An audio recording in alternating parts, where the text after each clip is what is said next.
நம்ம சேனலேருந்து தொடர்ந்தாப்புல நீங்கள் வீடியோக்களை பார்க்க நினச்சிக்கணும். இதுவரை நம்ம சேனலை சப்ஸ்கிரைப் பண்ணுங்கள். கீழே பெல் சிம்பிள் இருக்கும், அதையும் கிளிக் பண்ணுங்க. சரி, வாங்க நம்ம வீடியோக்குள்ளே போகலாம். வணக்கம் நண்பர்களே. நம்ம ஊரில் உள்ள சின்ன ஹோட்டல் ஒன்றில் கையில் தூக்குவாளியுடன் ஒரு 10 வயது சின்ன குழந்தை, அண்ணா, அம்மா 10 இட்லி வாங்கி வர சொன்னாங்க, காசு நாளைக்கு தருவாங்களா என்றது. அந்த 10 வயது சின்ன குழந்தை. ஹோட்டல் முதலாளி சொன்னார், ஏற்கனவே கணக்கு நிறைய பாக்கி இருக்குமா, அம்மா கிட்ட சொல்லுமா, இப்போ வாங்கிட்டு போ, தூக்கு வலியத்தா, சாம்பார் ஊற்றி தரேன் என்றார் அந்த ஹோட்டல் முதலாளி. இட்லி பார்சலையும் சாம்பார் நிறைந்த தூக்கு வலியும் அந்த குழந்தையிடம் தருகிறார் புன்சிரிப்போடு அந்த ஹோட்டல் முதலாளி. குழந்தை, சரி, அம்மாட்ட சொல்கிறேன், போயிட்டு வரானே என்றபடியே குழந்தை புன்சிரிப்போடு கிளம்பி விட்டார். அந்த கடையில் நான் வாடிக்கையாய் சாப்பிடுவது வழக்கம். ஆதலால் நான் கேட்டுவிட்டேன் அந்த கடை முதலாளியிடம், நிறைய பாக்கி இருந்தா ஏன் மறுபடியும் கொடுக்குறீங்க என்றேன் நான்.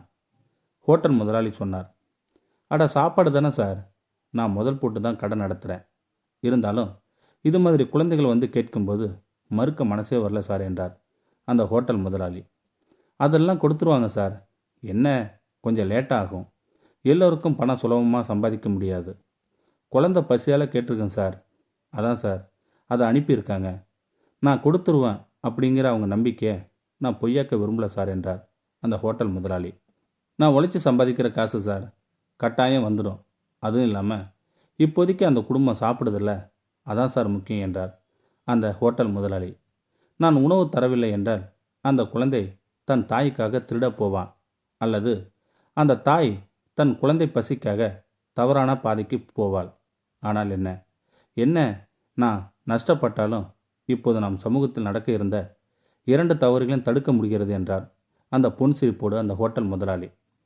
பாக்கெட்டில் இருந்த பணம் அப்படி ஒன்றும் எனக்கு மதிப்பான விஷயமாக தெரியவே இல்லை என்றார். நான் அன்று அளவாகத்தான் சாப்பிட்டேன், ஆனால் மனது நிறைந்தது. இறைவன் பூமியில் இருக்கத்தான் செய்கிறார், நமக்கு தான் தெரியவே இல்லை. இந்த வீடியோ பற்றி கருத்தை கீழே இருக்கிற கமெண்ட் செக்ஷனில் சொல்லுங்கள். அப்படியே நம்மளுடைய சேனலை சப்ஸ்கிரைப் பண்ணுங்கள். கீழே பெல் சிம்பிள் இருக்கும், அதையும் கிளிக் பண்ணுங்கள். தேங்க்யூ ஃபார் வாட்சிங்.